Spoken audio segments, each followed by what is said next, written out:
Hi అండి. Welcome to lady programmer ఛానల్‌కి operating system సిరీస్‌లో మరొక వీడియోకి స్వాగతం. ఈరోజు మనం నేర్చుకోబోయే topic CPU scheduling criteria.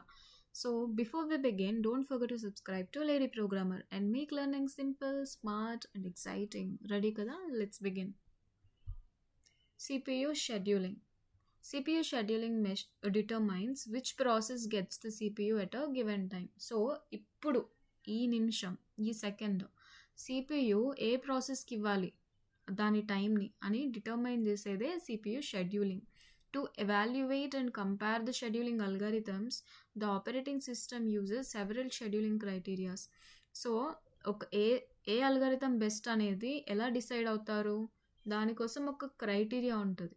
For example, ఒక జాబ్ ఉంది. ఎగ్జాంపుల్కి మనం ఒక జాబ్ తీసుకుందాం. జాబ్ పొజిషన్ ఉంది. ఆ పొజిషన్కి ఎవరైతే బెస్ట్ పర్సన్ అని డిసైడ్ చేయాలంటే దానికి ఒక క్రైటీరియా ఉండాలి. సో ఈ పర్సన్ ఈ ఎడ్యుకేషన్ క్వాలిఫికేషన్ ఉంటే హీఈస్ ద బెస్ట్. సో అలాగే ఒక అల్గారిథం, షెడ్యూలింగ్ అల్గారిథంని బెస్ట్ అని చెప్పాలంటే దానికి కూడా కొంచెం ఒక క్రైటీరియా ఉండాలి. So these criteria measure the performance, fairness and efficiency of the scheduler. CPU utilisation. వీటిలో ఏమేం కావాలి మనకి అంటే, CPU utilisation indicates how busy the CPU is. So ఆ అల్గారిథం యూజ్ చేయడం వల్ల CPU ఎంతసేపు బిజీగా ఉంది, ఎంత బిజీగా ఉంది అనేది important. The goal is to keep the CPU as active as possible, ideally 80 to 100%. 80 నుంచి 100% ఎప్పుడు CPU ఏదో ఒక వర్క్లో ఉంటూనే ఉండాలి. సో అంత బిజీగా ఒక అల్గారిథం ఉంచింది అంటే that is the best algorithm. And higher utilisation means fewer idle cycles and better system performance. So idle cycles అంటే ఏంటంటే, CPU ఎంతసేపు ఖాళీ ఉంది, ఎన్ని నిమిషాలు ఖాళీగా ఉంది, ఎన్ని సెకండ్స్ ఖాళీ ఉంది, ఎంత పర్సెంట్ ఖాళీగా ఉంది అనేది ఎంత తక్కువ ఉంటే ఆ యూటిలైజేషన్ అనేది అంత ఫాస్ట్గా ఉంటుంది అనమాట. And throughput, number of processes completed per unit time. So ఇచ్చిన ఒక సెకండ్లో కానీ, ఒక మిల్లీ సెకండ్లో కానీ, ఒక నానో సెకండ్లో కానీ ఎన్ని ప్రాసెసెస్ కంప్లీట్ అయిపోయినాయి అనేది త్రూపుట్. సో ఆ త్రూపుట్ హైగా ఉండాలి. Higher throughput means more work is being done. So useful for batch systems. Batch systems అంటే మల్టిపుల్ ప్రాసెస్ని రన్ చేసే ఒక సిస్టమ్ అనమాట. ఎన్ని ప్రాసెస్ తొందరగా అయిపోతే అంత మంచి అల్గారిథం అనమాట షెడ్యూలర్ది. And turn around time, total time taken from process submission to process completion. So ఒక ప్రాసెస్ని స్టార్ట్ చేసినప్పటి నుంచి కంప్లీట్ చేసేంత వరకు ఎంత టైం పట్టింది అనేది చూసుకుంటే, సో ఆ టైం తక్కువగా ఉంటే అది మంచి algorithm. It includes waiting time, CPU time, IO time, ETC. So ఇవన్నీ. And lower turn around time improves overall performance. So తక్కువ టైంలో ఫినిష్ చేసింది అంటే అది పర్ఫార్మెన్స్ ఎక్కువ ఉన్న షెడ్యూలింగ్ అల్గారిథం అని అర్థం.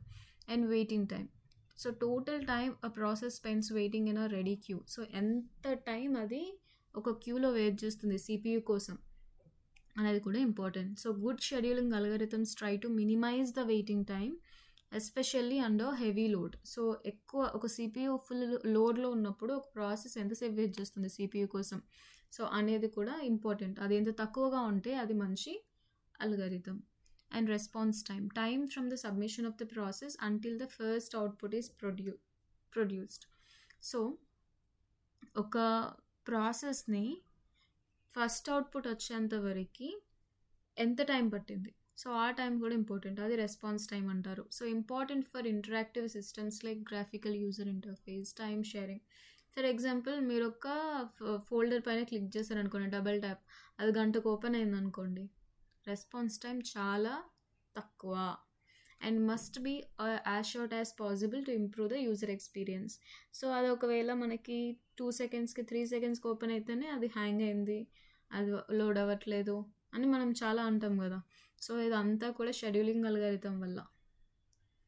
Fairness, it ensures no process is stopped or denied CPU for too long. So for example, మనకి ఒక 2 ప్రాసెసెస్ ఉన్నాయనుకోండి. ప్రాసెస్ 1కి ప్రయారిటీ హై, ప్రాసెస్ 2కి లో. సో ఇప్పుడేంటి సిపియు ఏం చేస్తుంది, హై ప్రియారిటీ ఉన్న ప్రాసెస్ని ఎగ్జిక్యూట్ చేస్తుంది. సెకండ్ ప్రాసెస్ రన్ చేసే టైం రాగానే ఇంకొక హై ప్రియారిటీ టాస్క్ వచ్చింది.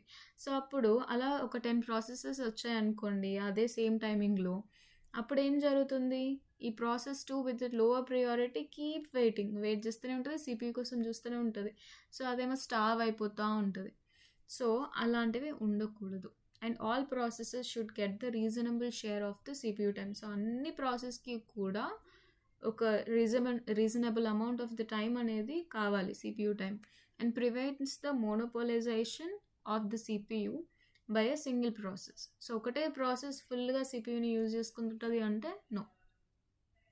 Predictability, consistency. The scheduling should behave consistently for similar workloads. So నువ్వు కొంచెం వర్క్ ఇచ్చినప్పుడు యాక్టివ్గా వర్క్ చేసి ఫుల్ ఒక 10-12 అప్లికేషన్స్ రన్ చేసినప్పుడు ఒకలాగా వర్క్ చేస్తే నో, అట్లా వర్క్ చేయొద్దు. అన్ని లోడ్స్కి కూడా అది ఈక్వల్గా వర్క్ చేయాలి. And helps the users and applications predict the performance.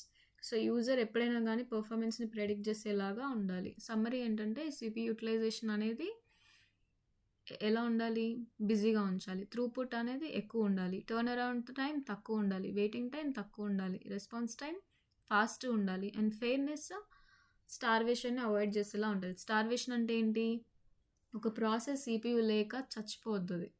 Process నాకు ఇంకా దొరకట్లేదు అని అట్లా ఉండొద్దు.